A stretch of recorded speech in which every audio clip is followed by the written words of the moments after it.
এই সেই জঙ্গল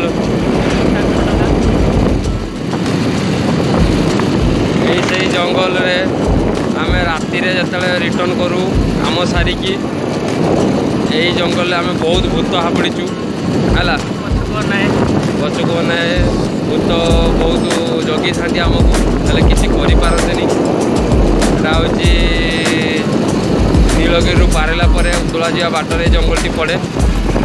ଆଉ ଏଇଠି ବହୁତ ଭୂତ ଅଛନ୍ତି, ଭୂତ କ୍ରିମିନାଲ ସବୁ ଅଛନ୍ତି। ଆଉ ଏଇଟା ବହୁତ ରାତିରେ କେହି ଏବାଟେ ଟ୍ରାଭେଲ୍ କରନ୍ତୁ ନାହିଁ, ବହୁତ ବିପଦ ଜାଗା ଏଠାରେ। ଆଉ ରାତିରେ ଟ୍ରାଭେଲ୍ କରିବା ପାଇଁ ବିପଦ ଅଛି ବହୁତ, ହେଲେ ଦିନ ପାଇଁ ବହୁତ ସୁନ୍ଦର, ନେଚର କେତେ ସୁନ୍ଦର, ଆଉ ବହୁତ ସୁନ୍ଦର ପରିବେଶ। ମନ ଲଭି ନେଉଛି ପରିବେଶ ଦେଖିଲା ବେଳକୁ, ମନ ହେଉଛି ଯେମିତି ଏଇପଟେ ଘର କରିକି ରହିଯିବା ପାଇଁ ଜଙ୍ଗଲ ଭିତରେ। ହେଲେ ଜଙ୍ଗଲ ଭିତରେ ଘର କରିବେନି, ଭାଲୁ ଆସିକି ଖାଇଯିବେ, ହାତୀ ଆସିକି ଟେକି ନେବେ। ସେଥିପାଇଁ ସେ ଚିନ୍ତା କରିବେନି କେହି ଘର କରିକି ରହିବା ପାଇଁ ୟା ଭିତରେ, କାହିଁକିନା ଭାଲୁ ସହିତ ବିପଦ ଅଛି। ଭାଲୁ ସହିତ ଆମେ ଲଢ଼େଇ କରି ପାରିବାନି, ହାତୀ ସହିତ ପାରିବାନି। ଆଉ ୟା ଭିତରେ ବହୁତ ଡାକୁ ବି ଅଛନ୍ତି, ଗୁଣ୍ଡା ବଦମାସ ଚୋର ଡକାୟତ, ତାଙ୍କ ସହିତ ବି ପାରିବାନି। ଆଉ ଭୂତ ତାଙ୍କ ସହିତ ବି ପାରିବାନି। ତ ଆମେ କାହିଁକି ୟା ଭିତରେ ଘର କରିବା ପାଇଁ ଭାବିବା କାହିଁକି?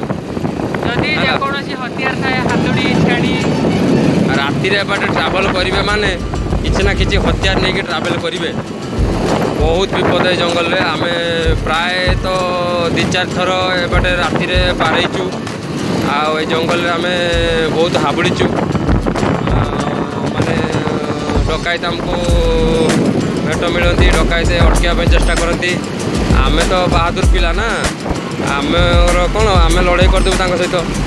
ଆଉ ବରଂ ସେମାନେ ଆମକୁ ଟେକି ନେଉଛୁ, ପାରୁ ନ ପାରୁ, ହେଲେ ଆମେ ଛାଡ଼ିବୁନି। ବାଲେଶ୍ୱର ଟଙ୍କା ଯେ ଏ ଯାହା କଥା ନାହିଁ ତ। ଆଉ ସେଥିପାଇଁ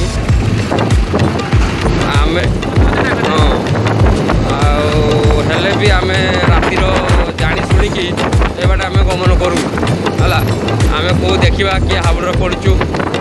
ଆଉ ଆମେ ତ ବହୁତ ଭୂତ ଅଛନ୍ତି, ବହୁତ କ୍ରିମିନାଲ ଅଛନ୍ତି, ବହୁତ ହାତୀ ଭାଲୁ ସବୁ ବାହାରୁଛନ୍ତି।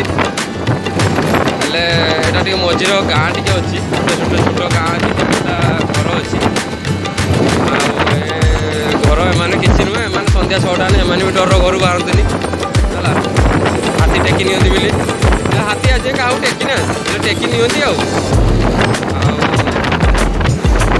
ନା ସେତିକି ଥାଉ, ଆହୁରି ଆଗର ଜଙ୍ଗଲ ଅଛି, ବିପଦ ସଂକୁଳ ଜଙ୍ଗଲ। ରାଜାବାବୁ ବସ୍ ଏଠି ଚେଞ୍ଜ, ରାଜାବାବୁ ବସ୍କୁ ଗଛ ପକେଇକି ଅଟକେଇକି ଲୋକଙ୍କର ସୁନା ଗହଣା ପଇସା ଟଙ୍କା ଲୁଟି ନେଇଥିଲେ।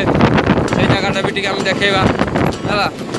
ମୁଁ ଦିନେ ରାତି ଲକଡାଉନ୍ ଟାଇମ୍ ଥାଏ, ରାତିରେ ଏକୁଟିଆ ଫେରୁଥାଏ କାମ ଟିକେ ସାରିକି ଉଦଳାରୁ।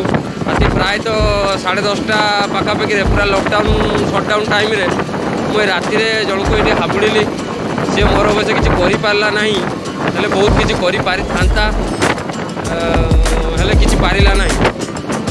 ତାପରେ ବି ମୁଁ ଅମାନିଆ ରଙ୍ଗ, ସବୁବେଳେ ରାତି 9ଟା ବେଳେ ଫେରେ। ଆଉ ତ ଏ ଭିଡ଼ିଓ ଦେଖିକି କେହି ମୋତେ ରାତିରେ ଅଟକାଇବା ପାଇଁ ଚେଷ୍ଟା କରିବେନି, କାହିଁକିନା ମୋ ପାଖରେ ହାତୁଡ଼ି ରୁହେ, ଛେଚି ଦେବାର ଭୟ ବି ରହୁଛି ତାଙ୍କର ହେଲା। ସିଏ ମୋତେ ଅଟକାଇବା ପାଇଁ ଚେଷ୍ଟା କରିବ, ଡ୍ରିଲ୍ ମେସିନ୍ ପାଖରେ ଥାଏ, ଡ୍ରିଲ୍ ମେସିନ୍ ଚଲାଇଦେବି, ନହେଲେ ହାତୁଡ଼ି ଅଛି ହାତୁଡ଼ିରେ ଛେଚିଦେବି ହେଲା। ମୋତେ କେହି ଅଟକାଇବା ପାଇଁ ଚେଷ୍ଟା କରିବ ନାହିଁ, ବୁଝିଲ। ଆଉ ମୁଁ ଏଇ ଭିଡ଼ିଓ ମାଧ୍ୟମରେ ସମସ୍ତଙ୍କୁ ମେସେଜ୍ ଦେବାକୁ ଚାହୁଁଛି, ଜଙ୍ଗଲ ବାଟେ ଯିଏ ଯିବ ଗୋଟେ ହାତୁଡ଼ିଆ ପାଖରେ ରଖିକି ନେଇଯାଇଥିବ, ଯାହା ରଖ ନ ରଖ ହେଲା। ସିଏ ବରଂ ବନ୍ଧୁକ ରଖିଥାନ୍ତୁ, ତମେ ମାନେ ହାତୁଡ଼ିର ପାହାର କରିଦେବ ତାକୁ, ବରଂ ମରିଯାଅ, ବରଂ ଗୁଳି ଲାଗିକି ତମେ ସେ ବନ୍ଧୁକ ରଖିଥାନ୍ତୁ, ବୁଝା ରଖିଥାନ୍ତୁ, ବରଂ ହାଣି କାଟି ଦେଉନ୍ତି, ହେଲେ ତମେ ହାତୁଡ଼ିର ପ୍ରହାର କରିବ ହେଲା। ମୋର ତ ବେଷ୍ଟ ଅସ୍ତ୍ର ଶସ୍ତ୍ର ହେଉଛି ହାତୁଡ଼ି, ଗୁଳି ମାରିକି ଠେଙ୍ଗା ଫେଙ୍ଗା ଧରିକି ଚାଲିଛି, କ'ଣ ତାଙ୍କର ଡର ଭୟ ନାହିଁ। ଆଉ ଦିନରେ କିଛି ଡର ଭୟ ଯେ, ସେଥିପାଇଁ ତାଙ୍କ ଡର ଭୟ ହଉ। ତାହେଲେ ଭିଡ଼ିଓ ସମାପ୍ତ କରୁଛି।